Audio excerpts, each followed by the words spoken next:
are back. You're listening to You Would Think, the Philadelphia Flyers podcast. I'm your host, Kyle Collington. I'm a little sick today, but joining me, as always, is our friend Kevin Durso. How are you, buddy?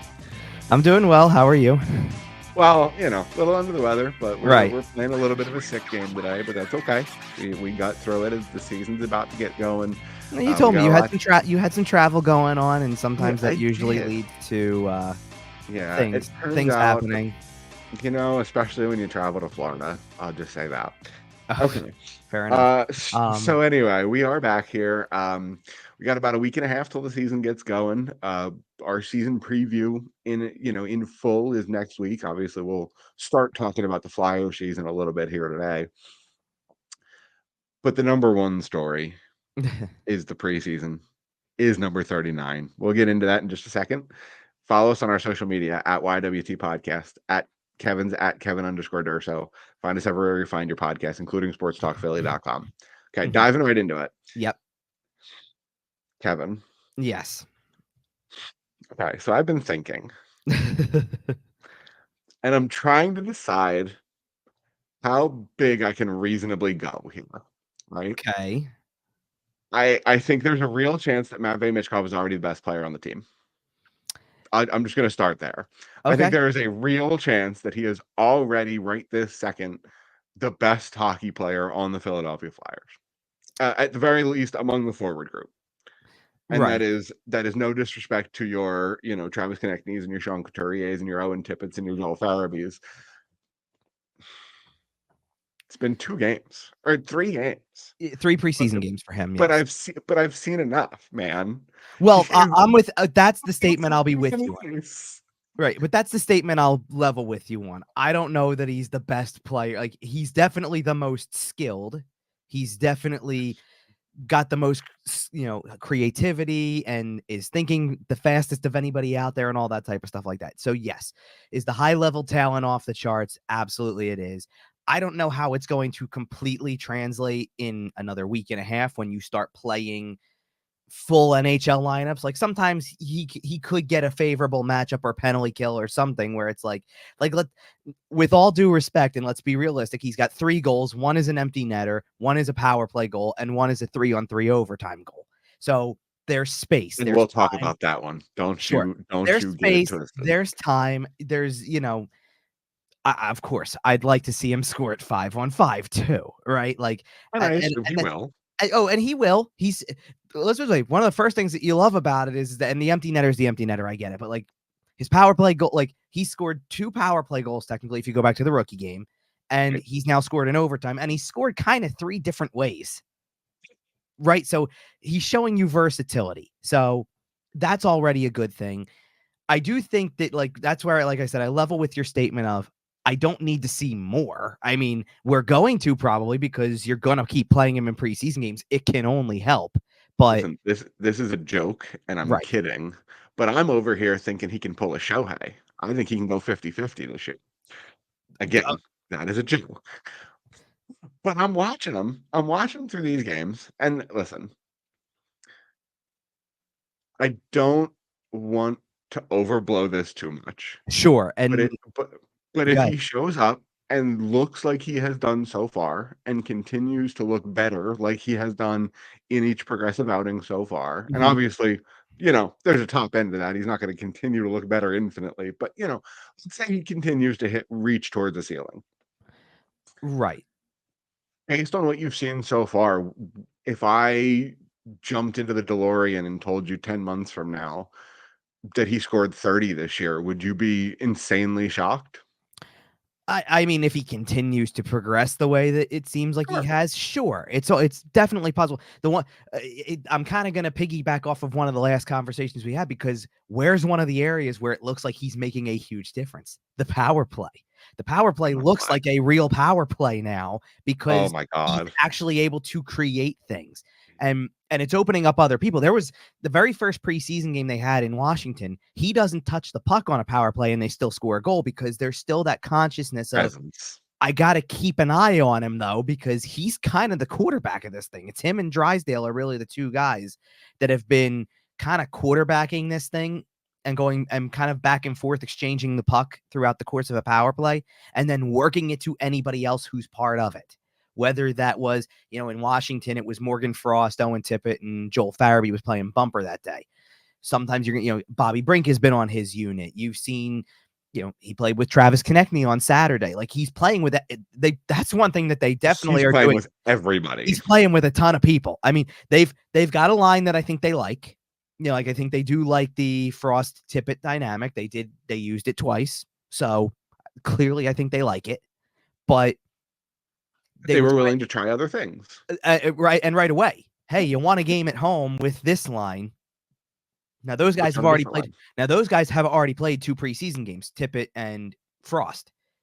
I may not need to see them again on Saturday after playing Thursday, and I want to see Konechny Couturier again, and that's who he's going to play with this time because now I want to see him with those 2 guys.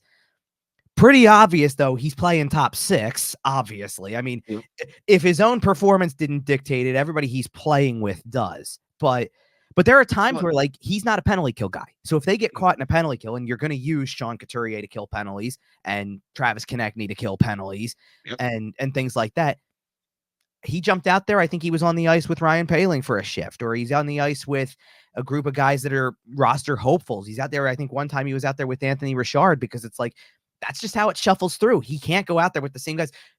We'll get into kind of the specifics of the Saturday game, but Sean Couturier stood up for him and fought a guy because he was picking on him a little bit. Well, that takes Couturier off the ice for 5 minutes. So now he's going to have to play with somebody else that's in that lineup.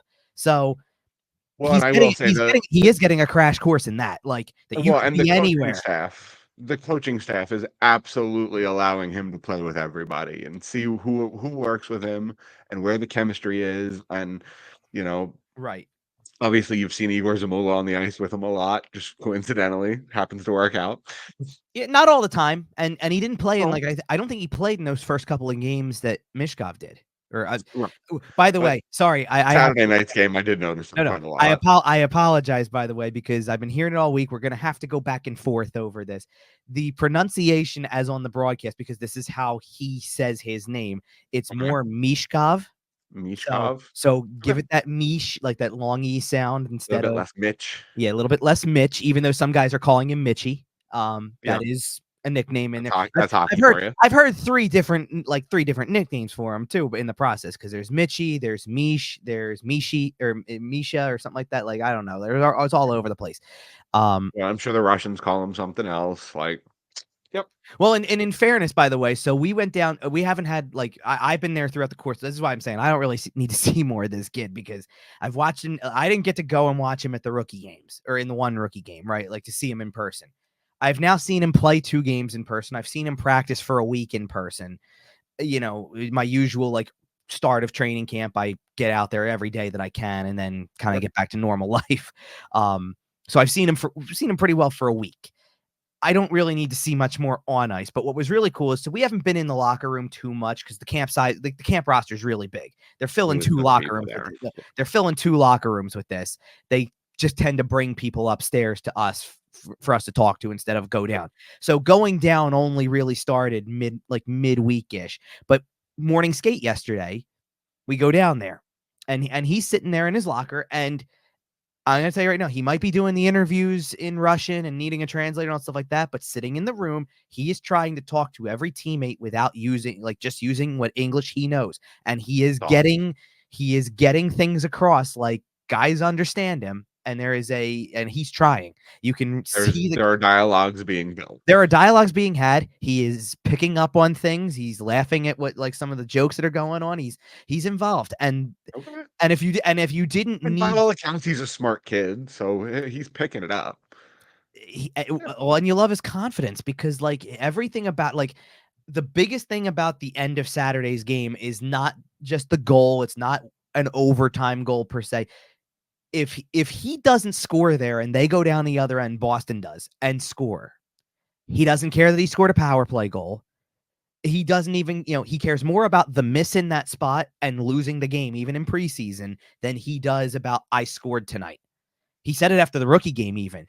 He scored in the rookie game, but they lost the game in a shootout. And his answer is, it's a rookie game. It means nothing. His answer is, next time we're going to win, though, because I'm not. That's the part that I can't get over. He's competitive as all hell, and everybody knows. John Tortorella loves that. What I think what John Tortorella loves is there is an element of his game that I don't think we all saw coming, which is, I mean, he's physicality. Well, he's built physicality. He's built well, like for a guy who's only 5'10", and I mean the listed weights are usually wrong on these things. So I'm looking at the roster sheet you get at the beginning of the year, and we're talking about teenagers, like they just so. He's Jamie Drysdale apparently showed up 18 pounds heavier this year. Right. Well, and it's never updated, is my point, or usually not updated. He's 190 according to the roster sheet, but he doesn't play like it. He's, first of all, his shoulders are built, his legs are built like this. He doesn't miss leg day at the gym. And then you see him out there, and he like, remember what I told you a couple weeks ago? I think it might have been a couple weeks ago, a couple shows ago, whatever it was, when we were talking about where, what combinations we like, and they listened on like one half of what I kind of wanted to see, which is I think he should play with Morgan Frost, because I think there's a playmaking element in Frost's game that will come out more by playing with Michkov and vice versa, right? I said play him with Tyson Forster because I like Forster's forechecking and go get the puck and win the battles. And then he just does it on his own anyway. Like, he's built such a way he wins battles, and by the way, all the stuff about, well, he doesn't play defense. He's back checking like he does, though. He clearly is getting that message. Does he play NHL level defense? Maybe not. Maybe not. And he has moments a little bit, and it's a somewhat like, I'm not comparing him as a goal scorer in this sense, but it's a somewhat relevant comparison. He's got an Ovechkin quality to him where he's a little bit of a rover. He does kind of cherry pick it sometimes for the purpose of, I can break out faster and then get into I'm going to create dynamic on and I'm going to draw the attention. So you need to just get up ice and join me, because I'll find you. And I'll find you through, like, that's the one from the creativity aspect of his game. One of the biggest things I've seen so far is that, and listen, the funny part is I'm going to sit there and say he might not score, he might not get a point on anything or set up a goal or whatever. Ironically, he's had 3 straight 2-point games to start his NHL preseason career, but he might have games where he doesn't score. But so far, leading up to even, like, okay, Thursday when they're playing the Islanders, nobody scored until the third period. So for 2 periods, there's no score, there's no offense, nobody's produced anything. But even over the course of something like that, he's finding a way to make at minimum 3 or 4 plays that stand out. Like, not even the subtle ones that are good. He's making 3 or 4 that you sit back and go, oh, you're going to want to remember. Player on the ice. You're going to want to remember that later, because that sets something up. That shows the potential he has to make a play like that. He's already, because he did it in the rookie game and he did it Saturday, he's already twice at least flexed the possibility of, I'm going to go lacrosse style on you.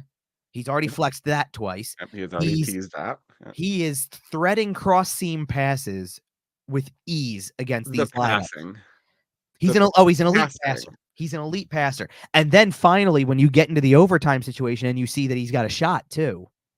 And my goodness, what a shot.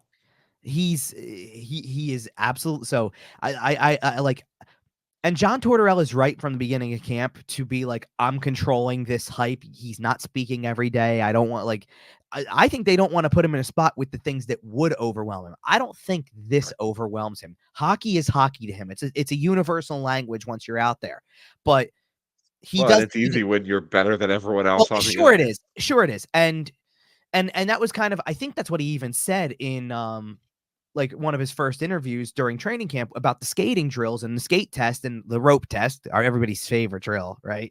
Everybody's favorite day of training camp is the rope test. Well, did you like the video they put out that looked like a movie trailer with John Tortorella as the evil villain? It was just pretty players bending over, dying. Yes. But he said afterwards, it's hard. It's hard skating now, so it's easier in a game. So that's the way he feels. His answer is, the game will be easier because we're doing all this now. Where's he from? And it kind of is. Yeah, I know. Where's he from? Yeah, I know. He's Russian. Okay. Come on. Yes. Come on. You thought the Russian kid was going to come in having skipped leg day and no, I didn't think that at all. It's just no, I know. Just if anybody thought that this kid was showing up fat, or not in the best shape of anyone on, I guarantee he showed up in about the best shape on the team or pretty close. Well, and here's another factor though too, and Because he's there's a got lot. that competitiveness. Well, and there's a lot of other guys that are in a similar position, probably even longer than him, to be honest, at this point. But he got here at the end of July, right? You've been in Philly for a while. So he got here, and I mean, we're talking about the same kid that showed up, and on the first day he was here, Was and trying to did get on the ice. and did media was wanted to get on the ice the day before, couldn't, so managed to the day they had him talk to everybody, but Yep. like wanted it immediately. No, just put me on the ice. That's fine. Like I just want to go on the ice. That's all he cares about. And And that so that level of dedication, that level of hard work, that level, well, and also he's the last couple years he's played in the KHL system. Their season has started already. yeah, So he's ready absolutely. to go physically from that perspective too. Well, If I that think guys like that just never stop anyway. Like No, I agree. it's I no off agree. season, and and He he's is in the best shape of his life and is coming to absolutely wreck house on the well, and I NHL. think that's the part where like as much like the answer is both because you want to calm the hype, but you can also hype him up because he's only 19. Like he's only Absolutely. 19, so calm down for a second because he's only 19. He's still a teenager, but at the same time, hype it up a little bit because he's only 19. What do you think if he looks like this at 19? What do you think it's going to look like at 23? I was about to say Connor McDavid's still getting better at 27, and maybe he's not Connor McDavid, but if is he still getting better by age 25, then he's a top 10 player in the No, league. but what did I also tell you after the rookie games too? That like he scores in the rookie game, but it wasn't like, and that's exciting, but it wasn't the rookie game that Bedard had where it's like, oh, here's 3 goals and Right. 5 points or whatever. It And then he wasn't goes, dominant. no, but then he goes out and has 2 performances in preseason on home ice that you do come away from it going, well, so like this team has scored 5 goals total in 2 home preseason games, and he's factored into 4 of them. Get used That to tell it. you what kind of right. That tell you what kind of year that this is probably going to be. Like you can try to deny all you want to that it's not the Matvei Michkov show. It's going to be because Not maybe it's Cobb show. he's making. I Period. mean, he's going to make one play. Like the play that I think about. I think it was from the Islander game, not the Bruins game, but he goes into the corner and he even and almost nothing comes of it. Like it just creates a little bit more space for him for a few seconds, and then he ultimately like I don't want to use that it's a turnover, but like they don't end up with the puck for much longer. But he makes When he was just holding the no puck against the boards. no. This is him going. He's going down in the corner and he kind of does one of these between the legs moves where he puts it between Oh his yeah, legs yeah, and yeah. keeps moving it forward. Now nothing really more amounts to it, but you see again, like right there, there's like, oh, look at how he's thinking. Look at how his He's brain is going. I'm telling you, from upstairs, from my vantage point, from upstairs, you can see the wheels turning in his head as the game goes on. You and can see he's 2 steps ahead of everybody else. That's exactly what I was gonna say, is not only are his wheels always turning, they're turning a little bit faster than everybody else's. And So that's where he's it's not gonna gonna look good right now, is execution takes time. Like, you Yep. can think as fast as you want to, and it's not going to necessarily amount to Once working. the hands catch up, once the feet catch up, and he's thinking out all the little things better than everyone else, he's Right. gonna be a real And problem. the thing is again, even with what I just said, there's a way where I'm trying to say it like pump the brakes still a little bit, but he makes a pass like he does on the power play in Washington where he threads it through a guy, Insane. and you're like, how are you supposed to not hype that up? He didn't even get all the pass. He probably didn't even do what he really wanted to do, and it still got through, and it still turned into a goal. So, I'm supposed to calm people down over that. Like I said, I don't need to see more of this kid in preseason, and I'm going to tell you right now, he's completely worth the price of admission this year. Go see him. Like, I agree. or at the very least, if you are the biggest skeptic out there when it comes to where this team is going, at least put the game on to watch him. I don't know about the Oh, rest of it. I don't know about the absolutely. rest of the. I don't know about the rest of the team. I don't know if the rest of the team is going to elevate their game to the same degree as last year. Certain players, I mean, like there's players who played probably way above the average last year for their own individual games, and I don't know if that happens again. I don't know if you get the same Garnet Hathaway or Ryan Paling or maybe you get the Noah Cates from 2 years ago instead of last year. I don't know if you get that. You don't have any Sean Walker. Well, you don't, but can I shift out of the Mishkov Oh, realm for a second? one more thing on Mishkov before we Yeah. get off it. I wanted to mention that every time he's on the ice, and his teammates still have a little bit of work to do on it, but he is elevating his teammates. He is putting pucks in places that guys should be. Oh, they're learning quick that you better be ready when he's out there. Absolutely. And if they're there, they will have lots of opportunity, right? Right. And a couple times you see a puck get to a guy's stick, and the guy almost looks surprised that the puck made it to his stick. Sure. But then he has a scoring chance. At Sure. least Now, one to Owen Tippett, at least one to Joel Farabee. Like he is going to elevate his teammates in a way that elite players do, and well, I think that is a good omen for this team long term. sure. Well, and even on the overtime goal, for example, Travis Konechny's ready in that spot coming up the ice. He's ready Absolutely. for it, and he's completely used as a decoy. Obviously, I mean, I think in his head he knew 39 well, was shooting. Owen Tippett said after the Thursday game that, like, yeah, I was kind of trying to get him one. Like, Absolutely. could I have shot on that 2-on-1? Probably. That's Owen Tippett I'm being a great teammate. Well, he's okay. Michkov scores an empty netter at the end of that game, and Owen Tippett's good. He goes over to Owen Tippett. Do you see the way that they react around him though? Like They there's mobbed a him. lift. There's a lift for like because of this. There's almost and it's interesting because this had like the article I wrote on this has very little to do with Michkov in a way, but I think there's an element to it that's going to be better for the team, which is I wrote this like as we're recording this morning, I wrote for this morning about how familiarity can be a benefit. That pretty much the entire roster is returning, with the exception of Michkov coming in, and we'll get into another player who may enter the picture. But otherwise, everybody else that we can be talking, like I could tell you every player that I feel like has a shot to make it or feels like a lock to make it, obviously because they've already been here, and there's not a new name in the bunch really, except for the one obvious one, right? Like. So there's not really a new name in the bunch. And I talked yesterday to Joel Farabee and Scott Lawton about that.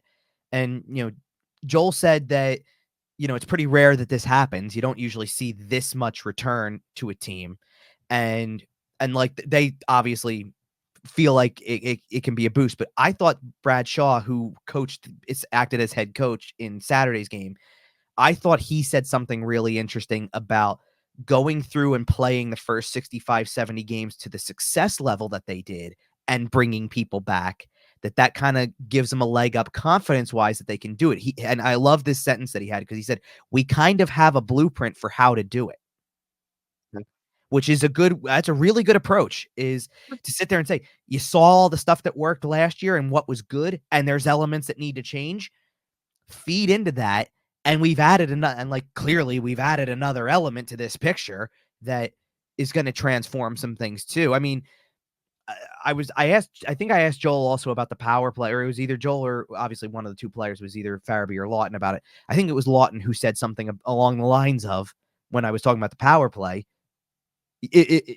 how many more goals better did it really need to be last year for them to make the playoffs instead of miss? Like not many, right? Like we talked about that on last week's show, right? He and fully acknowledging a few more goals on the power play, and they probably make the playoffs. And he's probably right about that.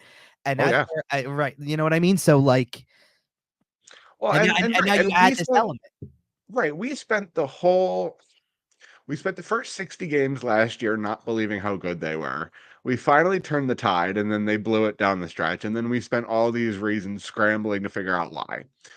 Right. It's real easy if you look at last year's team. And I know I've said it before, and I'll say it again. Mm-hmm. You lost, whether via trade or via injury, 4 of your 6 defensemen. Yeah, at the wrong time. Right around the trade deadline. And also, you're starting goalie about a month and a half before that for good. Period. Never coming back. How many teams in the NHL make the playoffs after that? Like, if you go to the Florida Panthers in January and say, "All right, Bob's gone, and 4 of your defensemen are gone," man, they might still make the playoffs because of the cushion they had, but they're not winning the cup at that point. Well, they weren't winning the cup anyway, obviously, because you need more like what you need more of like what you're going to get with Michkov. Obviously, like you add players like that, and listen, these guys know. I think a lot of these guys know just from being around them for the first week or so of this thing. There are guys that you can tell know this is a huge year, because if you can't make stuff happen with this guy, you might be good as gone. Like your Joel Farabees and Morgan Frosts of this roster need to Trying to take put a him step shut up. need to take a step in the right direction with a legit high-end talent playing with them in some capacity. Like I don't think they feel like I shouldn't say I don't think they feel this way. I know they don't feel this way, because you wouldn't give contracts out for the long term if you felt differently. It's why Travis Konechny is signed for the long term and why Owen Tippett is signed for the long term. But is Morgan Frost and is Joel Farabee on much more of a contract than what he signed way back when? Like that's running out. Like Yeah. those are more tradable than Owen Tippett and Travis Konechny, because you've established those two. And but I feel like those are the types of guys we're going to be talking a lot about. Those guys, I think they like obviously they like the progression of Tyson Forster, but there's another place to go up. Like there's a guy with Michkov, like, and I don't know if he's even going to really play with them. Who knows? Maybe power play. But there's a guy who goes 20 goals last year with the roster they had, and you start feeding him with this kid. 30's realistic. Yeah, I agree. 30's very realistic, because like that's what he can do. That's what this kid is capable of. So, and and to go back to the familiarity thing, I think that's what's beneficial, is that everybody else is familiar with everybody else. So you all are in the same boat with getting familiar with this 19-year-old kid who's going to be a very key figure on this team. And they've known it since day one. And Sure. and let's put it this way. I think that like this is a conversation that ends up happening a lot during, like I've heard this a lot with the Phillies this year and things like that, where it's enjoy the ride, right? Like for a second, like as much as the focus is the end goal, stop focusing on the end goal and enjoy some of what happens, right? That's one of the things. And I think, because I think the players are doing that. I think like the players have this mindset of, I think we got it. Like we enjoy the benefits that this gives each one of them on the ice, obviously with the talent, but like I think I posted a few pictures from the first Saturday of training camp. That was also a season ticket holder event. They had something like, I believe the number was 1,300 or up between 1,300 and 1,500 just season ticket holders register for the season ticket event, not including people who just walked through the door that Showed up day to practice. to show up and watch. It was packed. This fan fest type thing they have. It was absolutely packed. And Michkov said something along the lines of, I forget where this was, but said something along the lines of, I've never seen my name on that many jerseys before. Like, right. I've never seen that many jerseys with my name on it. And so he's taking some of it in, but I think that players who have been here, I think that when like a Scott Lawton or Sean Couturier, you've been here, and in Lawton and Couturier's case, especially when you've been here for a few playoff runs at times or been around playoff You've teams, seen the heights of this team, right? You see the hype that happens when they're good.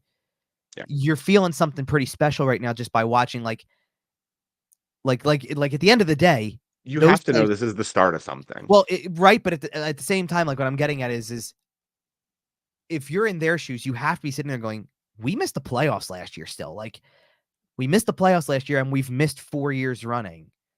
And all that had to happen was this potential superstar shows up, and he had to fall to us at 7th. We had to sneak him to Voorhees for a that's going to be one of the most talked about aspects of this thing, because if and like I said, I'm not trying to elevate his expectations. I'm not having him score. I'm not even having him score 30 per se, like just the kid himself. I'm more focused on I do really think that like the 50 to 60 point mark is realistic. I think that having twice as many assists as goals is realistic. He's kind of I saw a sports book had his over under at 43.5, and listen, I don't give gambling advice, but smash the over. That might evolve as the preseason goes along. Like, get on it now. Like I don't think he's a half a point per game player. You know, I don't think he's that. Oh no. Especially Well, and that obviously is assuming health, which sure. can't really be controlled. Yeah, but he's the opposite of certain guys that you can talk about health wise. It feels like where it's like he seems like much more like he seems like a gym rat. He seems like a physical specimen of sorts, where it's like he cares very much about his health and cares about playing and wants to play all the time. So do I expect him to miss a bunch of games? Probably not. Like there's a different conversation to be had for the positions that are more like that can be physically demanding. The goalie conversation requires some injury talk. We're gonna sit on this all year long with Jamie Drysdale and Sean Couturier and wonder, are you gonna be okay for the long haul? Yeah. And even Bill Farabee a little bit, but to a lesser extent. Farabee was mostly okay last year, though, health wise. It was more just it seemed like he was running out of gas a little bit down the stretch. Obviously, not as bad as Couturier, but no so listen, guys like Tippett and Konechny get like because they just want to push it so hard sometimes that yes, they're you'll run until the battling wheels fall things, off. right, and they're battling things usually. Well, you mentioned injuries and how it might affect the goaltending situation. Yes. The goaltending situation shifted this week a little bit in Philadelphia in kind of an unexpected fashion. When we last spoke, Right. Alexei Kolosov had taken his ball and gone home, and Pretty much. the plan was that he was going to play in Minsk and not really show up. And Right. then all of a sudden, Flyers sign a PTO, turn it into a contract. The next And day, Alexei Kolosov's on a plane to camp. right. So how did you hear about this, Kevin? Like, how did this all go down?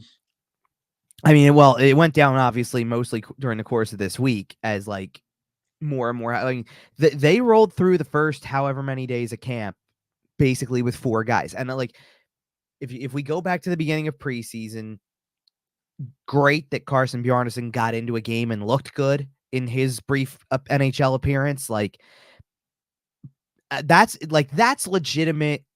Like legitimate gameplay for evaluation when you take a goalie who's junior destined and say, even if it's AHL guys, you're going to want to play these guys because that's not what you're going to see in a week. Like when you go back down, it's going to be a little different than this. So face the AHL guys. It's still an accomplishment. So he's poised to have, he doesn't play on the best junior team. But so his numbers get a little skewed because of it, but he's poised to but juniors are weird. He might get traded for 17 first-round picks. Well, I know, and I'm not saying that. Well, the bigger story with Bjarnason is that he's been talked a lot about being an option for Team Canada juniors. And that would be a very substantial thing for the Flyers to have a prospect goalie who makes a World Junior tournament and never gone poorly for the Flyers before. No, I hear you. I don't get the sense that we're dealing with the same thing here. But he's your future tracker kind of thing. And then they brought in this guy who was kind of relatively unknown. Like when you see PTOs, you don't usually know a ton about these. You might if it's a guy who's like there are guys who end up on PTOs who are more in a different stage of their career and it's given somebody a try. Like, gee, I don't know that the Toronto Maple Leafs have Max Pacioretty on a PTO. And Steven Lorenz too. Yeah, but Pacioretty's going to make that team probably. So is Steven Lorenz. No, I know. You know what I mean. But you're talking about Eetu Makiniemi. Yes. Right. So and he got to play a little bit. Like he started the game on Monday in Montreal and didn't look bad. He only gave up 1 goal through the first half. So he didn't look bad. Well, and the interesting part was I'll be honest, the first couple of days of camp, I'm watching these essentially because the Kolosov thing was the elephant in the room, right? Like he's not here before, he's not here now. We did a last show we did, Danny Briere talked about him not being there ahead of camp starting. We were fully acknowledging that he wasn't coming. Right. So basically, you have 4 goalies at training camp in the grand scheme of things because you had 2 junior level goalies, one of which they was on an ATO that they just sent back. He does not get a contract. They gave him a few days of exposure at an NHL camp. They did the kid a favor. Basically. And then Bjarnason goes back. So they're down to 4. And the 4 are the 2 guys that you pretty much think are going to start the season at the NHL level, which, Sam Ersson, Ivan Fedotov, Cal Peterson, and Eetu Makiniemi. And they put those 2 in a group, Makiniemi and Peterson. And the first couple days of camp, let me tell you, that was the big takeaway there was better hope the other two don't get hurt, because if you got to turn to these two, it's not looking good. And people kind of still felt that way after Cal Peterson's preseason debut as well. The rest of the team played poorly around him too, but I'm sure Cal Peterson is a good person. Holy. Right. Now, Makiniemi in his preseason game, though, played a lot better than what I saw in the first few days of training camp, like where it seemed like guys were just firing away and scoring goals on him, it looked like. So he played better. And we talked about this like when we brought up that he was on a PTO to begin with on the camp roster, because it had just come out when we recorded. And, you know, he's an interesting guy because he's 25. He's in an age where he's a viable part of this. And like, he's younger than Fedotov. So, like, you've got some timeline there to keep him around. And I mean, let's face it, ultimately, why did he get a contract? He got a contract because you didn't even know who your next guy in line was in Lehigh Valley. You needed someone to play in Lehigh Valley on Saturdays. Pretty much. And so Kolosov now comes over and wants to be part of it, or seems like he wants to be part of the picture. Now, right away, by the way, so there was all the stuff about how he was coming over. And then the next day there was a report out that I saw that said something about, oh, he's coming over because he wants to work out a termination of his contract in person or whatever. Which can't be done remotely or whatever. Or that his agent couldn't handle it for him or whatever. But beyond that, here's how you debunk that whole thing. If you were just going to terminate your contract, why are you in gear with? Why did you bring your gear? Exactly? Right. Why are you on the ice as a mystery goalie? Right? Why would you? Right? Why would you get on the ice with teammates who are no longer going to be your teammates if you're terminating a contract, and bring your gear all the way over here to say I'm not going to be part of it? And there's been a little bit of speculation that after seeing Makiniemi and Peterson, Danny Briere and company got on the horn and went, "Hey, Alexi, you're going to play in Lehigh Valley like a lot." Well, not only that, but like first of all, and you're the first goalie on. Well, right, because Danny Briere even said the chances that they go through just 2 all season are slim. No team does that. Right, slim to none. Right, like you have to have the greatest luck of any team in the league to have use only 2 goalies all year usually, and. So that's one part of the equation. Now, I don't know if he's the first call up immediately. Like they might want him to play 5 to 10 games in the minors and get his feet wet and kind of show like that the potential's there to call him up in the first place. Like I sit there and I go immediately, like if it's the first quarter of the season and you need a guy to come in for Fedotov, let's say, it's probably Peterson still because but it's probably is just based on the experience. And then I don't disagree. And then somewhere in the middle, like there's been this conversation about like, and again, a lot of this is just reports and things like that, but there's been this conversation about 6 weeks and then see kind of where things are, which is the rest of the preseason, getting the regular season started at the AHL level, seeing if the opportunity opens up at the NHL level. And if it really gets to a certain point where it feels like it's AHL all year for him, he had like that he may want to be loaned back to the KHL after that. Now, I think the other thing is his KHL team has 4 goalies. Well, for now. Sure. As in you, well, and I guess the point would be if they agreed to loan him, like, because I don't think he has technically an active contract in the KHL to be able to just go back. So he could be loaned realistically to any KHL team that has a use for him, I guess. And in that sense, like he still gets to be home, relatively speaking, right? Like, and I get it, but I think that ultimately, when it came down to it, it's like, listen, compete for the spot, see what you got. I mean, let's just say he comes in behind the 8 ball as it is because now you've missed half the preseason. Like that's a lot of games that you've missed out on being able to potentially play in, even if it's just half the game. And you come in under slightly auspicious circumstances. The guy who showed up late. It's a little weird. Sort of like at least for a day or two. I think we're gonna see it that way more than the players will. Like I think there's an understanding of treat him like another one of the guys. Doing what's best for them. Well, treat him like another one of the guys. Like he's here now. Try to put the past behind you and move forward with this. He could be really good. Like Nobody in the front office ever said, by the way, he's not good or that they don't think he's good, right? Like, it never had to do with, like, gee, his ability is why he's got to fight it out in the AHL. It was just a It's all been the progression thing. culture fit.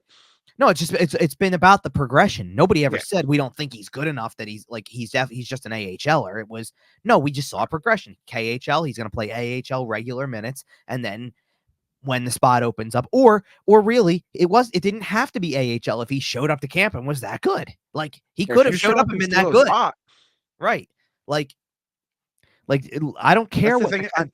And that's the thing about goaltending is you can show up at any time, and if you're good enough, right you'll get now. a spot eventually. Now, in fairness, when you show up to camp late like he has now, and You put yourself behind the 8 ball well, a no, little and bit. the virtual day that you are on the ice for the first time, pretty much, or close to, I believe. No, Thursday was the first day he was on the ice because he was on Yep. a 9-game group for morning skate, right?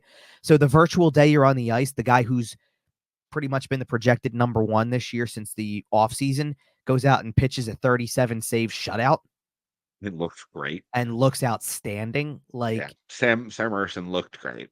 And honestly, he's when we do our season preview, a little bit later this show and into next show, Sam Emerson's a big reason why I'm excited. He can be, and look, I said last year he does come across as a capable starter to me, and like, the only thing I need to see more of is consistency. Sure, and I think playing 6 or 7 out of every 10 instead of 9 out of every 10 will help him get there. Sure, I mean, somebody asked John Tortorella about that, and he kind of gave an answer along the lines of still 55 to 60 is how he sees a number one used, but I think they have a plan in place for, like, he's not going to go all the time. I love how play 28 out of 30 down the stretch. I love how, and listen, I'm sure Harrison physically was feeling it a little bit at the end of last year too, but he insisted he was right, but he insisted he didn't feel as bad physically. It was more the mental preparation of blocking out the previous game that quickly, going as often, I guess, as he did. It's like, I guess, especially when it really started falling apart. Because I'm assuming too, like, the SHL, you have a little bit more of a gap between some of your games, maybe, or they rotate differently, and it's like, okay, like, you got thrown into it because it just was a situation. And Torts admitted that also, about how basically when it came down to the end of last year, he basically said, I just couldn't trust any of the other guys. Like, he hated what he had to do with Sam, but like, the problem is nobody else could play hockey. Right. No other goalie gave you what he was even giving you, even at, say, 70% or 75%. He was probably pretty close to putting Sam Moran in there. Like, hey, just throw some pads on, kid. Like, for real. I mean, like, you're big, just block the puck. Right. And listen, you can't take, because I asked Torts about Fedotov specifically, and he even said it's not fair to judge him off of last year at all. No, absolutely not. No. And he's been here the entire offseason too, and he's definitely put in some work. There's still an element of his game where it's not pretty. It's not like Harrison just looks fundamentally sound out there. There's a calm, cool, and collected nature to his play that you can tell right away when he's having one of those games. So when he's locked in, he's locked in. Right. Fedotov, it's not about that he's not locked in, but Fedotov's got a kind of, look, the big body makes it a little bit of a unique way of goaltending. He relies on his athleticism a little bit more. Like, I believe I saw, like, after the Boston game, Jim Montgomery kind of talked about, like, he's so big, he takes up so much of the net. You got to kind of figure out where you're going with it, because there's just not a lot of net to shoot at. Yep. You know what I mean? Like, he's a big dude. Yeah. So, like, he takes away a lot of space, obviously, but there's elements of it. Like, he kind of got caught a little out of position before Boston scored their first goal. Like, he's flopping around a little bit because there's a lot going on around him. But I've also been encouraged. Some goalies are just like that. Right. But here's also the example. He plays Boston. He gets the full game against Boston, just like Garrison got the full game against the Islanders.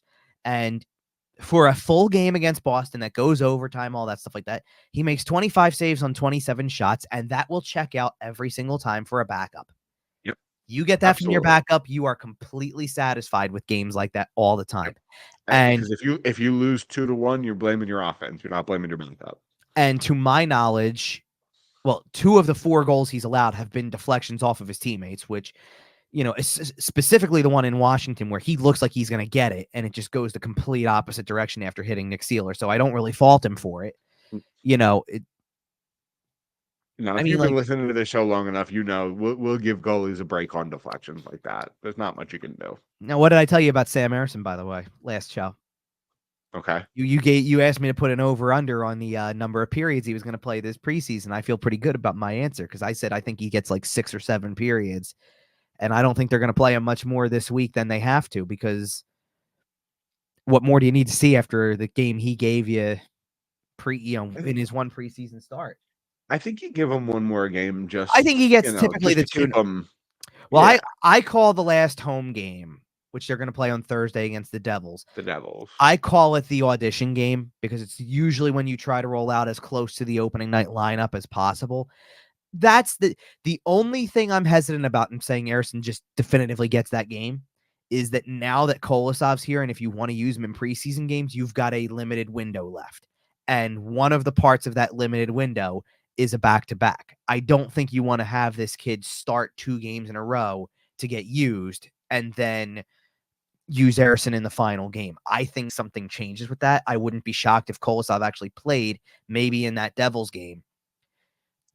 By the way, the Devils team that shows up for that game is going to be embarrassing. If you roll out your opening night lineup, you should win that game by 12 goals because Well, the Devils' real team opens the season oh, that's next right. day Yeah. in I was going to say, Czechia. well, they should. I was about to So say it will not be the Devils lineup. no. That's going to be Utica, right? Is that who they were? Yeah, Yeah. that's gonna be Utica, isn't That it? will be Utica because the real Devils will be in Europe. Right. So you're not getting. I So mean, you weren't getting one of the Hughes brothers anyway because he's hurt. But you ain't getting no, any you're not Hughes getting Jack brothers. either. I know you're not No, getting. Quite literally, you're not getting Jack you from ain't this getting Devils line. Jack. So anyway, hammer the Flyers on Thursday if you're a betting person, because even in the freaking preseason, apparently. But yeah, I like. Right, listen, we gotta line ourselves up for a gambling sponsorship eventually, right? I hear you. But the Kolosov thing, it does create a different element now to this whole thing. And honestly, that's going to be a take it day by day kind of situation with him. Like, Absolutely. he's going to have to play a lot. We'll see where it goes. Hopefully it goes the type of direction that they want to, because Do you think he plays on the island on Monday? I think there's a good shot of it. Yeah. Okay, at least a period or two, even if it's a split game. I'd say safely, if anybody plays that isn't going to go the whole game, I'd say safely they're getting half. Okay. That's what they did with the Montreal game, was half and half. The Washington game was 2-1, but they gave the 2 to the guy who pretty clearly is making the NHL roster. So it was a little, Right. 2 periods go to the NHL guy, not the junior kid. Like, he's going back after this game pretty much. But so anyway, let's kind of keep moving along, and let's talk about what we've seen, and then we'll get into like any of the last minute roster discussions, because the goalie discussion kind of works itself out or whatever. Yeah, I do think these are gonna lead into kind of our roster discussions here, Right. Well, I because had a few guys I wanted to talk about, because there's guys who have played in maybe more preseason games than we thought, things like that. I want to start with one of the guys I know. Are they names I called out ahead of the preseason as names to watch through the preseason? There's one that I know you love, because and on top of it, he got into a preseason game, which I think was unexpected. He's off the team now. He's already back in juniors, but he got an ELC for his work. Let's start with Spencer Gill then. Yeah, Spencer Gill. Look, and now I've seen him in person a couple times at practices and in scrimmages, by the way. He's raw. He's raw, but sure. Good skater, really good skater. And for a dude that big, that's huge. You can see, after watching him in practices and scrimmages and things like that, you can see why they went up to go get him. They moved up to get him, and there's clearly a reason why they like him. And the kid is mean. And he's got, does he have time to go before we're talking about him as a Flyer? Sure. But sure, he's eligible for juniors this year. Obviously, they sent him back. They may send him back next year as well. He'll probably get an AHL year to transition. Like, this is a project type player. This isn't a guy I expect to be on the Flyers next season. I'm going to take him and lump one more guy in. And I'm going to tell you guys who need to be very scared right now about these two. So Spencer Gill is one, Hunter McDonald is another. Oh, yeah. And if you're seeing these two guys, if you are Well, I'll give you one who should be really scared because he You didn't have even the make puck it. in the corner. No. I mean within the roster. Oh, okay, Like, okay, okay. players that they would be competing against for spots. Talking about is Rasmus Ristolainen about to come out of your mouth? No, not really. Actually, I've been Oh, really okay. impressed. I've actually been really impressed with his camp coming off of an injury. He's Okay. looked really good. I agree. Like I've had zero question about him, and I guess Just really play style wise, I feel I like guess realistically too, Spencer Gill, Hunter McDonald, Oliver Bonk is still around. Oliver Bonk has now played in 2 preseason games. and hasn't been cut yet. He's still not ready, but Okay. he's way better than he was when he came in fresh out of the draft and got 1 preseason game for being like good in drills, right? Is he at the point where you'd let him play a regular season game before you send him back? No. Okay. No, he hasn't beat out anybody who's on like the defensive depth chart yet to me, but you thought he was good in juniors last year. I think like he's got a chance to be among the best in juniors this year. Oh, he's gonna light the world up. Because the one thing I take from his games is you threw him out there on the road against New Jersey. They put the A lineup out there pretty much, or they put way more veterans out there. You were just giving him a taste, and he looks overwhelmed, right? Like, oh, this is a nightmare. And he didn't have with very little help around him. and I'll admit he didn't have the best game in Montreal either. Well, That's where nobody they look did. at it. Right. Nobody did, but that's where he starts to look a little out of place. I liked him a lot better against Boston. Played way better against Boston. Looks way more like a guy who can hold his own. I don't like, let's face it, you threw him into a preseason game right away out of his draft year, and he looked like a deer in the headlights because, like, oh my goodness, look who I'm out here with and all stuff like that. And I think he used it for the better because he went back and he had a great junior year. It totally made a difference. I feel this like now I feel like he's not as starstruck by NHL preseason games. He's still not there yet, but he's going to be, he's going to be even better for it. And he should, as far as I know, then that puts him in line for everything, right? He should be great junior year, should be World Juniors again. And like, oh yeah. And I told you last year when he was in World Juniors, they got eliminated on a pass that goes off of him and goes in. Friendly He's looking fire. for a little redemption on that tournament. Well, that's not even what it was. He took that and then had just a brilliant second half of his junior season, like as if no way is that moment right there defining me. I'm going to have an even better straight to an OHL championship with the London Knights. And it's like, so I love that. In that man's bench. Right. Yes. And he's going to, and he's going to boost that junior team, that London team, to another level. Well, and you expect him to be one of the veteran leaders on, typically one of the better programs in the OHL. Absolutely. But so the guys that you need to, like the guys who should be worried about like that grouping, and in particular though Gill and McDonald are, if you, and the first guy that comes to mind is already not on the roster anymore and really needed to have more of an impact than he did. Like it was a big camp and it did not go very well. So if you're Ronnie Attard, if you are honestly, if you're in Adam Jennings' spot, you're thinking about this. If you're Emil Andre, you kind of need to be thinking about it. Like these are the guys that if you don't make the impact soon enough, they're going to be the guys that get the look. McDonald is very close to that already because McDonald is AHL eligible. He is going to be one call away. Were Jennings and Attard Hextall picks or were they Fletcher picks? I believe I'll double check on that for you. Jennings, I feel like was a little longer, so I think Jennings was might have been Hextall. Yeah, I'll take a quick look to get all their drafts. Because at this point, you're talking. Hey, not only did this management team not draft you, you weren't even drafted by the last management team. Right. Like, you were drafted by the guy before that. And so let's see. Jennings, what, 24, 25? Like, it's time, man. Yeah, by the way, it's worth noting that Hunter McDonald is a 2022 6th rounder. So that is the previous. Well, that is semi the previous regime because guess who handles a lot of those deep picks? It's Brent Flair. Brent Flair Brent has Flair not gone anywhere. Right, and he's still there. And so there you go with that. Let's see. Ronnie Attard was 2019, so that would be a Fletcher pick. Actually, so Ronnie Attard was a Fletcher pick. Jennings was the year before. That was a Hextall pick. Yeah, I think Adam Jennings' time. Jennings played better than Attard, though, is the difference. But is there a spot for him on this roster right now? You know what my answer is? If you go 8, he's 8. That would be my. I think they go 2 extra forwards rather than 2 That's extra what I'm defensemen. leaning. That's what I'm leaning. But if I had to pick an eighth, he's 8. Okay, so he's probably your number 1 in Lehigh Valley. Right. Well, like they only have 12 defensemen left on the roster. I guess we should really. This is less observation now. This is more roster battles. Let's just shift the tab. There's 12 defensemen left on the roster right now, and I think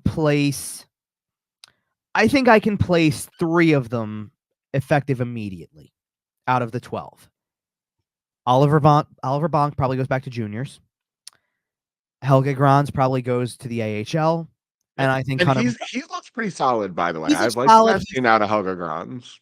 Solid, not a standout, not going to pass other guys, but I agree. But if God forbid a couple of injuries befall you and Helge Grans ends up on your third pair, I don't think it's the end of the world. Probably better this year than he was last year in camp. I'll also give him that. And young enough that he's obviously, can still be progressing. So. Absolutely. He's only 22. So exactly. Got time with him too. In fact, I didn't even realize this. So Hunter McDonald's the other guy I was going to say was probably AHL bound. Didn't realize this. Helge Grans and Hunter McDonald were born one day apart. That's funny. Quite literally. They both have, they're both May 2002 birthdays. Well, and I wonder, Which, by the way, speaks to the advancement of Hunter McDonald because he's older. Right. Well, and if Helge Grans was born early in the morning, time zones could come into play there. They could have been born on the same day. No, it's very much listed not. I've got 5. I've got May 10th and May 11th. So, well, if he's born May 11th at 1 a.m. in Sweden, that's May 10th in the States. I'm just saying. I hear you there. Anyway, the name that you have up on your graphic on the YouTube channel that we haven't actually mentioned yet during this roster discussion. Yes. Is a name that I am supremely interested in. Sure. We talked about him. We talked about him coming in. We talked about him looking strong in the skating/rookie portion of camp. Right. And now that a couple of preseason games have come and gone, he's gotten a little game action. Right. What's your current read on Jett Luchanko? I think I'll repeat what I had after the rookie game for part of it, which is there's definitely way more there than I anticipated out of the draft specifically. I think we really brushed aside a lot of the talk that was went with a lot of the talk that was out there and kind of brushed aside the pick. Yeah, this is an upside play and it's going to take some time to see what he really is and all stuff like that. A lot of people didn't like it. Right. This is not me hyping him to, that just means he's ready. He's more ready than I thought. I certainly did. I did not. I don't think it's impossible. I don't think it's crazy to say that he has looked far better than any of us expected. Absolutely, by far, because the thing with him is he's one of the youngest players in the draft this year. He just turned 18 on August 21st. So within basically just over a month ago, about 5 weeks ago, he turned 18. He turned 18 and showed up to camp 3 weeks later. Practically, yeah. I mean, 2 weeks later. Pretty much. And for a rookie camp. Yep.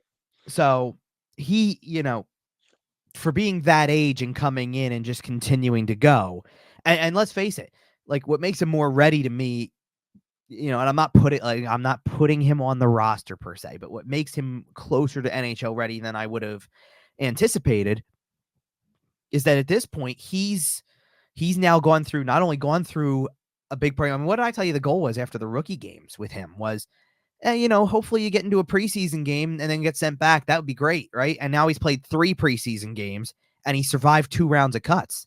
Mm-hmm. And rounds of cuts that could have very easily included him.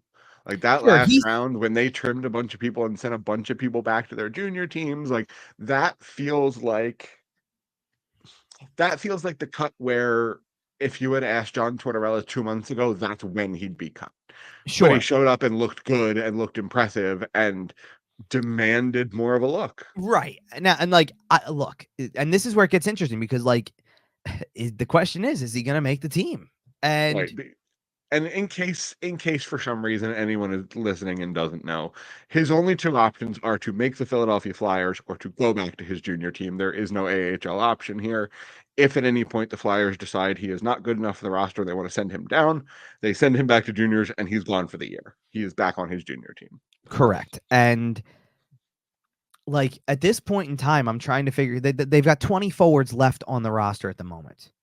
And when you think about the other forwards that are on the list, well, first of all, let's take one. And you're looking to get down to 14-ish. Right. 14 is probably the cut mark here. 13, 14-ish. It depends on what they feel like they want to carry. And listen, they might carry 14 if they feel like he's worth a spot too. Like you may just say, I'm carrying an extra forward if he's the guy who gets it. Well, and that can change your mind, right? That can change your mind on that. But especially if your plan is to carry him for a little bit, right? Because you can play a player on, the CLC or who is junior eligible. You can play him up to 9 games. Once he plays that 10th game, his contract kind of locks and is set in stone and is here for the year. But up until that 9th game, you can send the ELC year is what it is. It burns the ELC year, and up until that 9th game, the contract can slide and you can send it back to juniors. Right. It doesn't take a year off the contract, and the contract slides to next season. Right. So let's cut down this group of 20 for a second with 2 easy ones. Okay. Because Samu Tuamala is still on the roster, but he hasn't participated in any on ice stuff in main camp. He's been hurt the entire time. And is Denver Barkey also showing up on that roster too? Still? No, Denver Barkey's not. Okay. He never got added to it. So he's just unfortunately, because there's no doubt in my mind Barkey would have played a preseason game if he was available to. Frankly, I think if he showed up at camp and looked at 100%, right? If it looked like he didn't have mono all summer and if he actually got to gain the weight he gained, I think we'd be talking about him a lot like we're talking about Jett Luchanko now. It's possible. Like as a guy who's maybe getting a look at the roster. Right. So the other name I'm going to pull from the list is Cooper Marody because, first of all, usually an AHL guy anyway, but he has not played in a preseason game yet. So I'm saying he's probably more destined for the AHL at some point. Then there is maybe the ECHL. Right. No, I think he's more of an AHL player. Yeah, he's more of an AHL mainstay, honestly. He's had enough AHL experience that you could consider putting him in the leadership group there. Oh, interesting. Okay. Because a lot of people do respect. I mean, last year I got his numbers from last year at the AHL. He had 19 goals and 56 points in 68 games. Okay. He's an AHL. Stuff out. I mean, this was a guy who got called up by Edmonton a couple times. He's kind of a quad A guy, to a degree. It's valid. So then I go to a group of 3 names that are all we're all trying to figure out what they are too, because they're 3 new names to this picture. So you got Rodrigo Abels, who is a big, tall forward he's a Latvian forward who they got from the SHL. You got Oscar Eklund, who's another tall forward who they got from the SHL. And you've got one of their low-key free agent signings in Anthony Richard. Now, Richard played for Boston last year for a few games, not many. He only got 9 games NHL-wise, much more in Providence with, 59 games in Providence, and he had 55 points. So he's a good quad A guy. I'm of the 3, I think Richard has looked the best so far. I'm thinking Richard would be possible. Well, it depends. I think Richard would get the first call up out of that trio in general. Okay. I think if you wanted a center, Abels maybe gets it because Abels has been the next most. Eklund had a bad game against the Islanders, and that for a game that they end up winning, your goalie's really good. There's other players who have really good games. Like you can't sometimes you can hide behind everyone looked bad, so it's not that bad. He kind of stuck out in way in that game, right? And he kind of stood out in the wrong way, versus guys who stood out in the right way. So. And for me, I'm thinking none of those guys make the team, though. So now I just cut 3 more. So now 5 guys are off the list. So now I'm at 15. So how many more do I got to cut to get to that 14? 1. So it's a battle between, and Ula Lycksell is definitely in a battle, and I give Lycksell a lot of credit. He has been very good the last handful of games and has done the right things to make himself noticeable. Has looked great this preseason. Particularly the game against Boston. That was big for him to play a game like that, knowing that it was another look for Jett, and it was another, not that anybody's beating out Michkov, but it's another look at him too. And if you play with him in any situation, let it shine, because let it shine and show your best stuff, because that's what's going to keep you around a little bit more. And if you can prove that you can play with this kid, you'll earn yourself a roster spot. Right. So let's face it, there's a world right now where I see Jett Luchanko being the last cut making it all the way through, maybe even being around for that last preseason game, and then it's a difficult decision, but he's possibly the last cut. Okay. I think without a doubt he's much more, especially if there's, I'd have to go back through and look at anybody else who may or may not come off the books, or if anything changes from one off season to the next going into next season. But he may be way more on the radar next season, like as make it right away, like especially if he skip the Phantoms.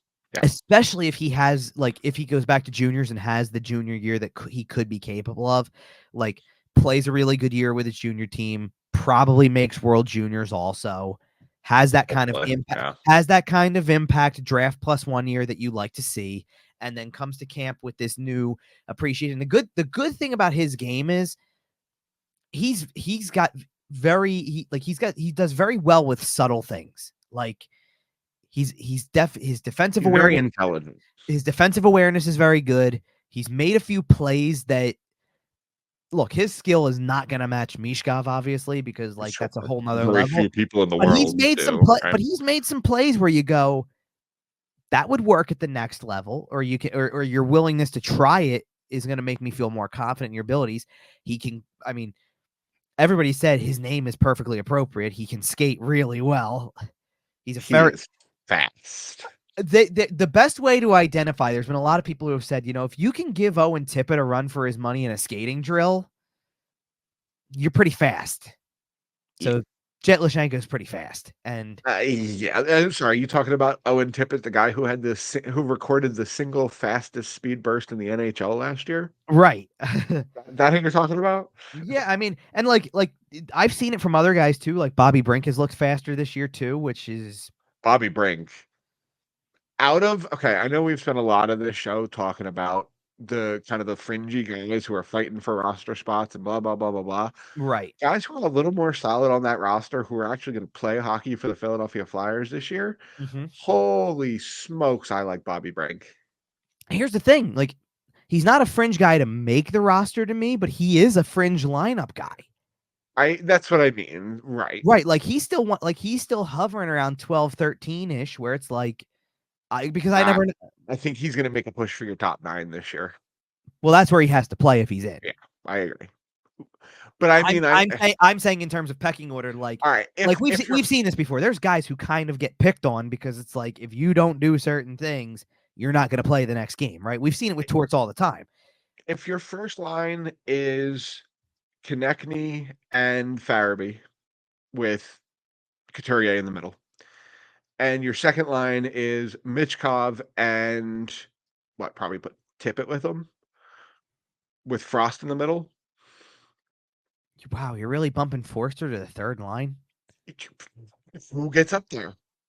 Well, who gets up where? I put Forster up in the top, and I think Forster's a top 6 guy at this point. Okay, so who's in your top 6? So, who are your wingers in your top 6? You have 4 of them.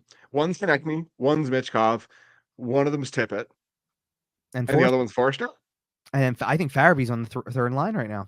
Okay. So you have Farabee and what is it? Farabee and Brink on the third line then? Yeah. Probably Farabee. Like what you're looking at is that, and I'm doing this trying to judge off of what I've seen most, I guess. Of course, yeah. Forster, Couturier, Konechny, Tippett, Frost, Michkov, Farabee, Paling, Brink, and then Lawton, Cates, and insert name here, Lixell, Delorier.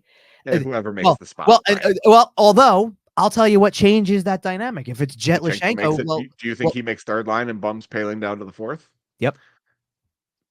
Dang. Because I think they like Luchanko and Brink.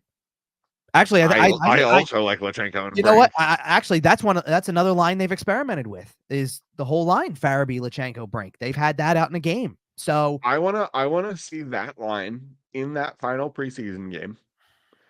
And if it looks good, if Luchanko looks moderately comfortable there, right. Obviously, we still have some time, but I'm willing to give it a shot. And then here comes the interesting dynamic is if Luchanko makes it somehow. And listen, I'm coming from a standpoint, to me, I don't think he's completely ready. I just haven't seen enough stand out. Like, you want him to look a little bit like Michkov a little bit. Like, I'm not saying the exact same player, but you want him to have a few games. Like, his game Saturday against Boston was way better than the game against the Islanders. Much more noticeable, doing things that will help you make a team. Absolutely. Is it enough, though? I don't know. And I worry about, listen, you have to pump the brakes on Michkov a little bit because there's going to be moments he's going to play full NHL lineups. He's going to not score every single night. He's not going to have 2-point games all the time. But he's going to put up his fair share of goals and points because the skill is there and we can see it. I'm not saying it's not there with Luchanko, but I worry that those 9 games are going to be like, is he going to be too invisible? And as a result, then you send him back, and now it's adjust to the fact that you just kind of got humbled at the NHL level, and now it takes you longer to get back into the rhythm of the junior game because it's a completely different animal. Like, and I'm not talking about physically. Like, he can play physically junior wise, I'm sure. Like, how can he not? He just got drafted first round, and after he goes through a camp like this, he probably can up his totals a good amount just by having played in this much preseason and all that stuff. It's mentally, do you want to put, like, if you hang the prize right in front of him all the way through the preseason, give him a taste of the NHL and then rip it away, how is that going to affect him mentally to kind of get back into, I've got to be a leader for my junior team, like where you're not taking nights off kind of because you're sulking about I didn't make the NHL, basically. You know what I mean? And I do understand that, right? Like, you don't want to break the kid's psyche. You don't want to dangle the carrot too much. Right. But what if, okay, Sean Couturier stepped in pretty right away, and there's an argument that it his offensive development, as far as his Right. career goes. Scott Lawton stepped in pretty young. There's an argument that it kind of curbed his development a bit. So I'm not necessarily just full bore saying put him on the roster, play him, he'll figure it out, because like I do acknowledge Oh, some of yeah. the potential pitfalls. But if the kid has come out and has already looked this good, has already looked steps above where we expected him to be, if he continues to look good and earn a place, I'm willing to give him the try. Now, if he struggles a little bit, you just kind of have to hope that the kid has the resilience to bounce back and say, "Oh, I Right. got a taste. It wasn't quite enough. Here's what I need to do to push over the next one." And the other thing being, like you mentioned, he is a very young, 2024 draft pick. He just turned 18. So if at any point in this process he ends up back in juniors, I Right. don't think that's a bad thing because it gives him another year to physically develop. Sure. And listen, I want to be clear about something too. Like, I don't necessarily think, like, I hate to go to the extreme that some people do go to where it's like, I don't think the NHL, like, I'm playing right away, ruins him. I I don't agree. I don't think it's going to be the biggest help, but I don't think it, like, it's because right away people go to the extreme of the worst case scenario that, oh, you bring him up too soon, it's going to ruin him as a prospect. I don't think it's going to ruin him. I just don't know if, for me personally, I don't know if it's the right time. Now, I will say I'm not downplaying him still being here, though. Like, we've it's been a really interesting training camp in the sense that it's not too often that guys just come back like this and you kind of know where everybody stands. Yeah. Like I gave you the entire top 7D basically. Like like we were starting on this path anyway. So I'll just read it down really quick. Like, Yeah. you want your top 7D? Wait to hear how similar this is to last year. Sanheim, York, Drysdale, Sealer, Zamula, Ristolainen, Johnson. It's your top 7. And that's probably what you're starting with. Remove Sean Walker from last year's team. That's Remove about Sean the only Walker. difference. Remove Sean Walker. Add Eric Johnson, just like you did last Right. year at the deadline. Done. Yeah. And I mean, there's honestly, and obviously we'll talk about it a little more next week when we do a little bit more of our season preview. right. But like that. It's But what not I'm bad, man. no, it's not. Especially when You're talking about the guys who have taken the steps they've theoretically taken. Well, because if you had like health is a key factor. A healthy Jamie Drysdale and a healthy Rasmus Ristolainen make a much bigger difference. Oh, Jamie And filling, Drysdale. I'm so excited for the season Jamie Drysdale is about to well, have. so I'm going to pull from the roster battles again because that's one of my big observations from preseason is, man, what a smooth skater he is when he's actually able to do what he wants to do. Remember, he is fun. He is a remember I hope he's having fun, like feeling hopefully as good as he ever has, because like the amount of injuries who I see? terrible. You know who I see when I watch Jamie Drysdale play? Who do Just you see? the way he handles the puck, the way he controls the offensive blue line, the way he walks the line. I see Charlie McAvoy. That's interesting. I get where you're coming from with it a little bit. I Now, see Charlie can I McAvoy, and obviously I don't know if he has the edge that Charlie McAvoy has. can I throw out a name for you that Brad Shaw said about stuff they've Okay. shown him anyway, or at least that they've looked at and kind of drawn some parallels with? They said they've used film of Duncan Keith later in his career. Interesting. I I think think that Jamie that's a Drysdale would very skate in circles interesting. around Duncan Keith. Okay, well, there's a reason why it had nothing to do with skating. That's why. They were trying to explain how sometimes, like, you just want to move everything. You want to keep moving yourself. You want to do everything all at once. And sometimes the simple play is you don't have to move much of anywhere. You can just stand still and make a play potentially, and they've shown stuff like that a little bit. So it's very interesting to me how he how they're utilizing him in that way. He definitely makes a power play better as a quarterback. He definitely has a lot of potential. He has a lot of potential to just be a good, I don't know how it's going to translate offensively yet, but it's going to be really good. Like him being such a good skater and him being so offensive and things like that, like or possibly being offensive. I don't know how it translates because he hasn't really produced offensively yet with it.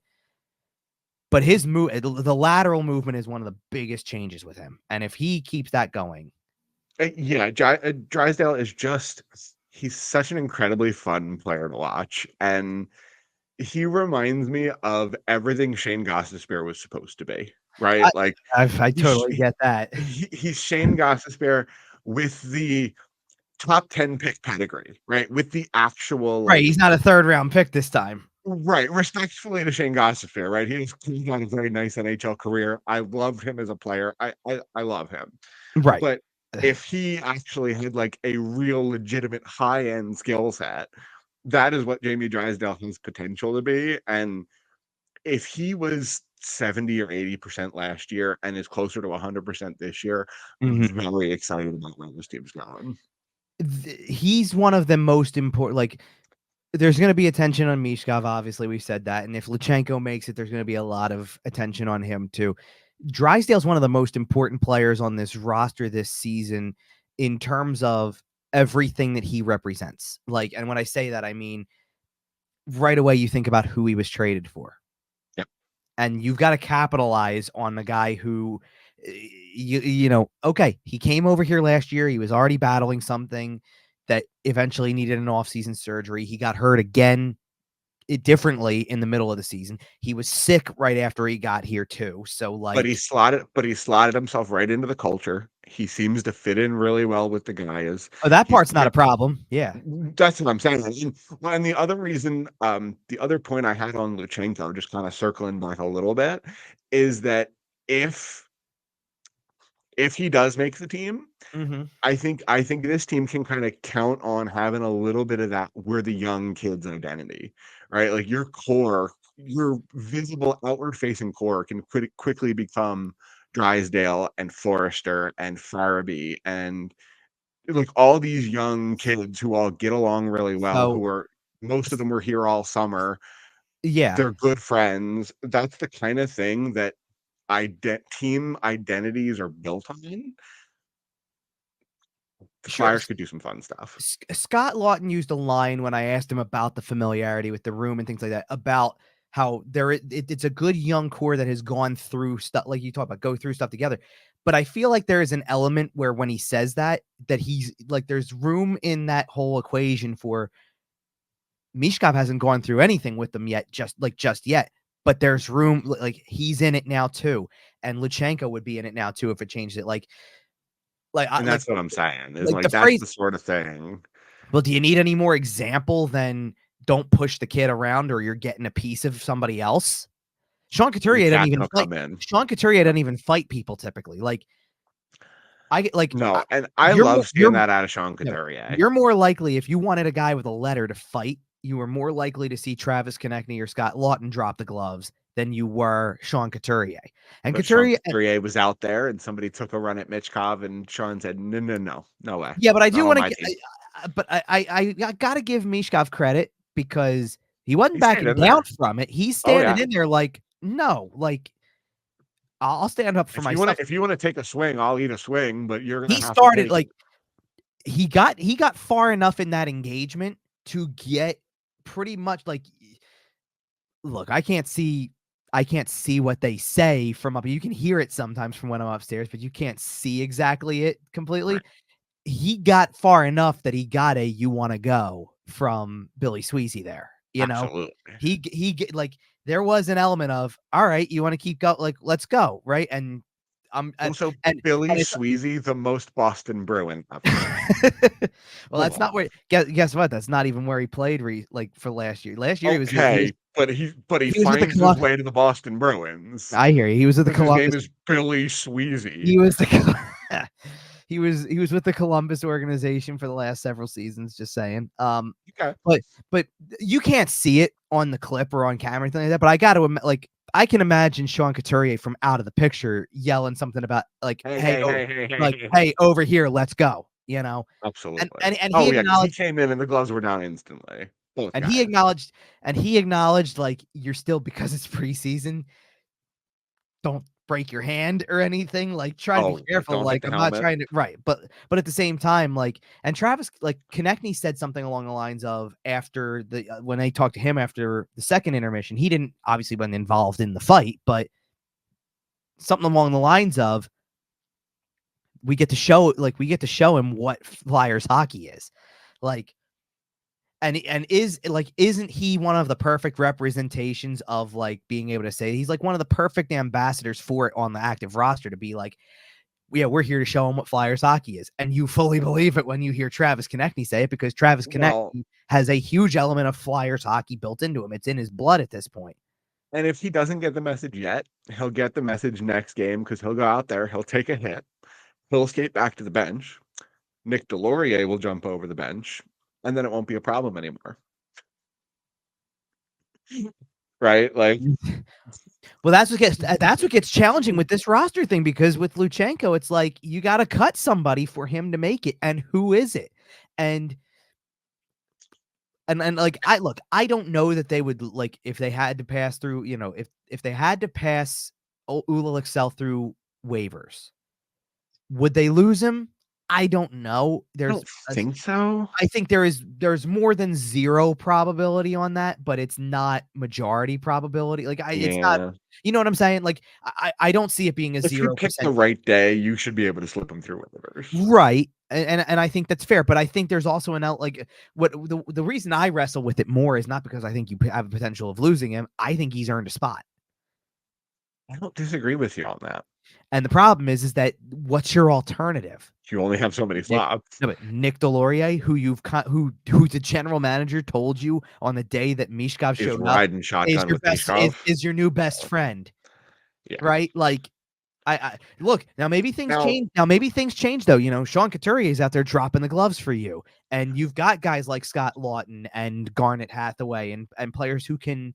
Well, and another thing I will say, if you do want to give Jett Luchanko a tryout, if you want to give him that 9 games, that may be less if he does, you know, even if it's a couple, you can stick Nick Delorier on waivers. He will clear in his contract number.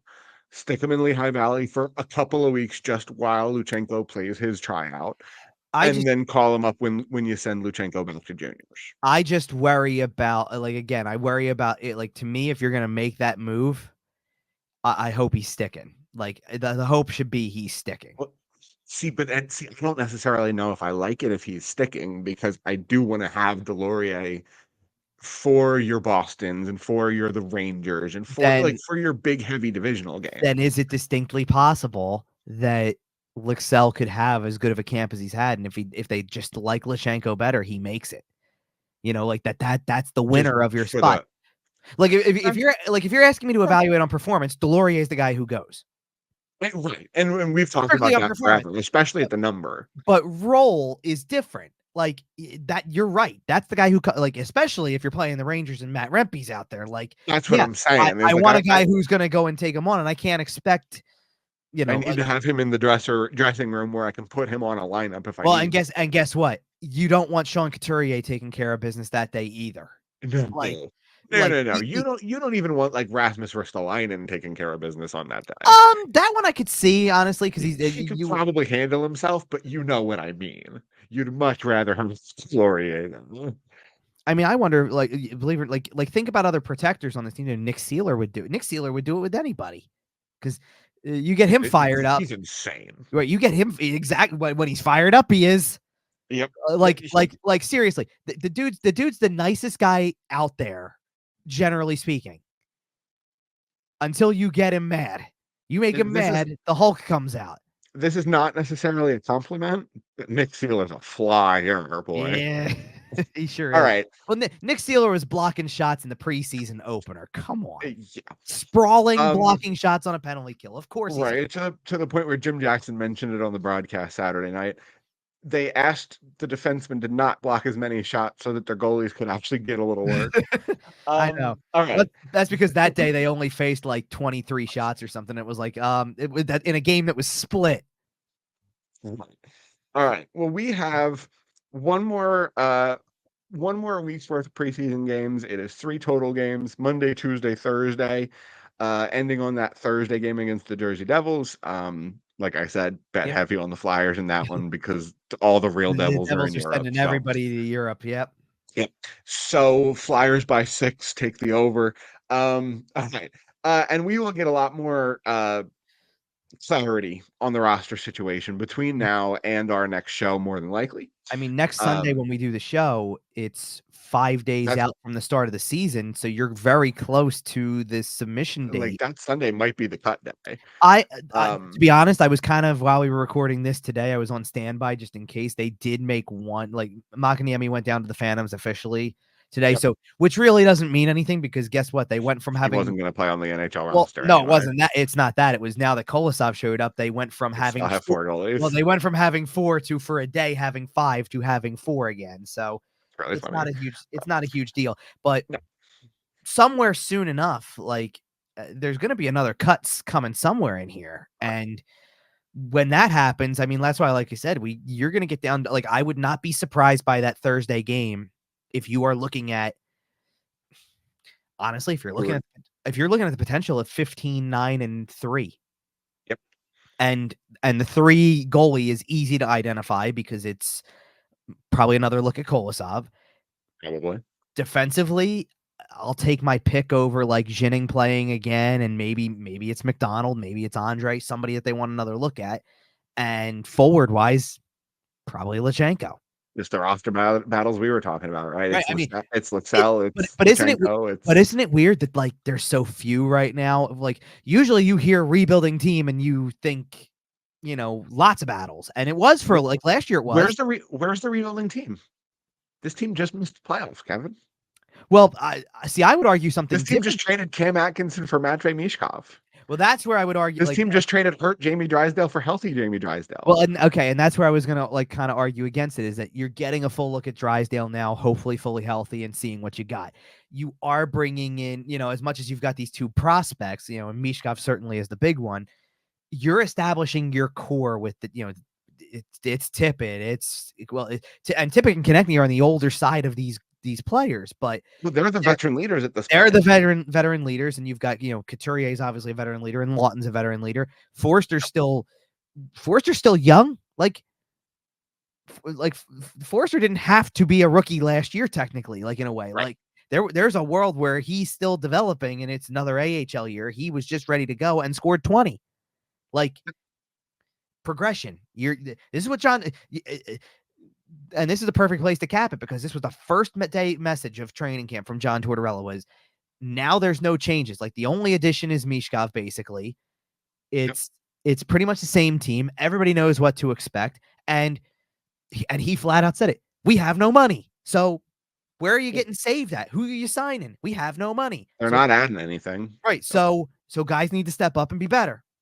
Yep. That's what you're waiting to see. And we'll see. I mean, it's going to be, that's probably the biggest intrigue of the whole thing is we'll see how much better some of these guys can be. Yep. And we'll step up. We'll see who steps up and makes the roster this week. And what did I say? Like, as a perfect place to end it. What did I say last show about like the way I see it? Because I didn't have them making the playoffs, and I still kind of don't when it comes down to it. But what's the way I do see it? Does Michkov elevate you that much, power play wise, and maybe just generally speaking, right? Like, yes. Okay, so that's your answer. And we will pick it up next week with our full season preview, including the full Flyers breakdown, as well as maybe some divisional previews. In the meantime, follow us on social media at YWT Podcast. Follow Kevin at Kevin_Durso. He's tweeting during games. Make sure to follow him there. Follow us everywhere you find your podcasts, including sportstalkphilly.com. And like I said, we're back next week. We are back on our weekly seasonal schedule. So we will be back next Sunday, Monday. We'll probably record Sunday. I don't know if the episode will go up Sunday or Monday, but either way, we are back in the weekly schedule. Hockey's in the air. Playoff baseball's in the air. The Eagles are getting ready to lose 7 straight. All right. It's the best time of year. All right. We will be back next week. And until then. Oh, go ahead. There is nothing like it doesn't kick in until I start going, like when I start making it back to training camp, that it's back kind of, and the whole feel is back. Been back in the building for 2 games, been back in the training facility for several practices. Only one more preseason game. Only one more home one. Yeah.